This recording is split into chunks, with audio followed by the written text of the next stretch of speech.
Untuk penyebab kurang gizi ini memang nomor satu adalah karena memang tidak makan. Jadi asupannya yang memang kurang. Biasanya orang tua akan mengeluhkan itu.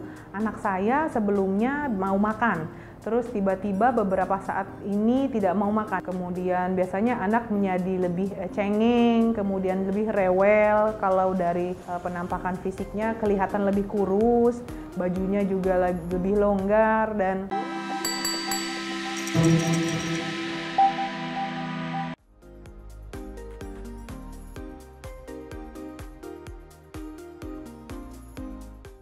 Halo, saya Dr. Roza, dokter spesialis gizi klinik dari Rumah Sakit Ibu dan Anak Tambak. Follow kami di Instagram @rsia_tambak. Hari ini kita akan membahas mengenai masalah gizi kurang pada anak.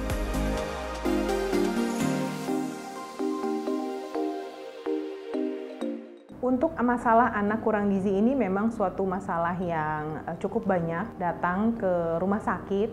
Jadi indikatornya pertama adalah berat badan dan tinggi badan yang cenderung stagnan.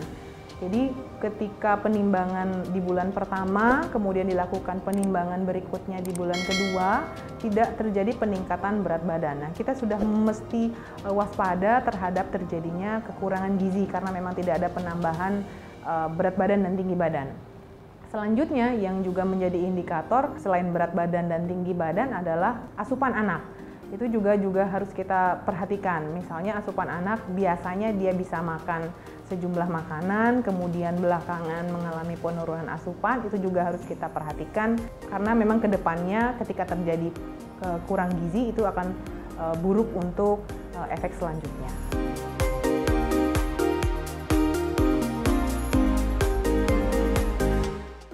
Baik, untuk masalah kurang gizi pada anak ini memang kita bagi menjadi dua.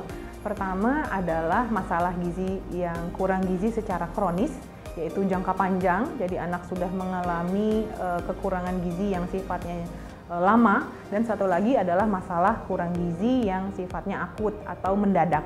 Jadi tiba-tiba misalnya ada hal tertentu yang menyebabkan anak tersebut tidak selera makan sehingga asupan menurun.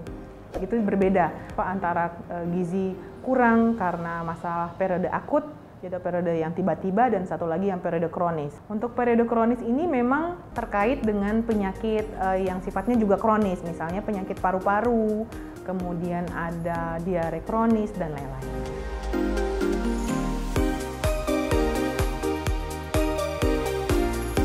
Untuk penyebab kurang gizi ini memang nomor satu adalah karena memang tidak makan, jadi asupannya yang memang kurang. Biasanya orang tua akan mengeluhkan itu.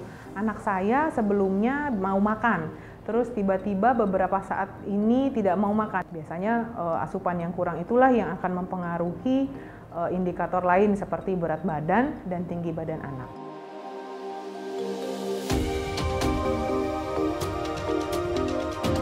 Untuk gejala awal, jadi sebaiknya sebelum terjadi gizi kurang, orang tua sebenarnya sudah harus waspada dan kelihatannya mengetahui, oh jangan-jangan anak saya mengalami gizi kurang. Pertama yang sudah saya sebutkan tadi adalah berat badannya yang tidak naik. Penurunan berat badan, jadi kalau tidak naik juga suatu masalah, dan apalagi berat badan yang menurun. Kemudian biasanya anak menjadi lebih cengeng, kemudian lebih rewel. Kalau dari penampakan fisiknya kelihatan lebih kurus, bajunya juga lebih longgar, dan aktivitas fisiknya juga berkurang, jadi lebih lemas karena memang tidak ada makanan.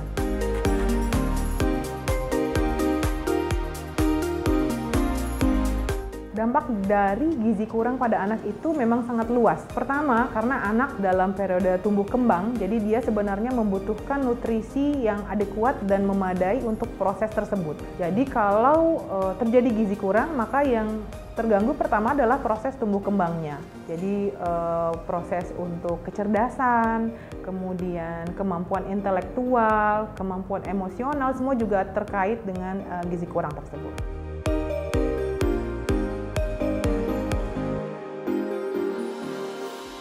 Nah, kalau berbeda dari berat anak yang obesitas, nah untuk anak yang gizi kurang kita menambahkan kalori biasanya perhitungannya sama seperti perhitungan biasa. Jadi kita menghitung kalori anak berdasarkan berat badannya. Kemudian kita harus menambahkan kalorinya sekitar 500 kilokalori agar terjadi peningkatan berat badan yang diharapkan sekitar 0,5 kg per minggu. Jadi terjadi peningkatan berat badan sekitar 2 kilo dalam 1 bulan. Untuk penanganannya juga berbeda antara jenis yang kurang gizi akut dengan kurang gizi kronis, karena memang tata laksananya agak sedikit berbeda. Karena pemberian nutrisi pada yang sifatnya akut, jadi anak yang mengalami penyakit misalnya batuk pilek kemudian tidak selera makan, maka ketika dia sehat dia bisa makan seperti semula, jadi asupannya bisa seperti sedia kala. Sedangkan pada yang sifatnya kronis tidak bisa diberikan langsung full, jadi kita berikan biasanya 3/4 dari porsi, lalu baru kita beralih ke porsi utama untuk makanannya. Untuk mencegah gizi kurang, kita memang harus memperhatikan benar apakah anak sudah mengalami penurunan asupan, karena biasanya penurunan asupan ini terjadi pada anak-anak yang sakit. Sakit apa saja biasanya akan menyebabkan anak mengalami penurunan berat badan. Nah, si ibu harus waspada, jangan sampai terjadi penurunan berat badan yang sifatnya kronis. Ketika berat badannya menurun, kemudian ibunya sudah waspada, baiknya segera datang ke dokter untuk dapat dihitungkan untuk kalorinya, sehingga tidak menuju ke berat badan dengan gizi buruk. Jadi ketika sudah kurang, kita harus waspada. Jangan lupa subscribe dan follow Mama Papa ID dan RSI Tambak. Terima kasih atas perhatiannya.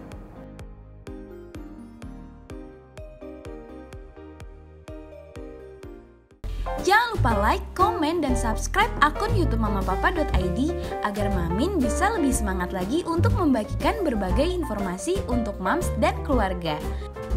Kalau mau nonton video yang lainnya, bisa klik di sini ya.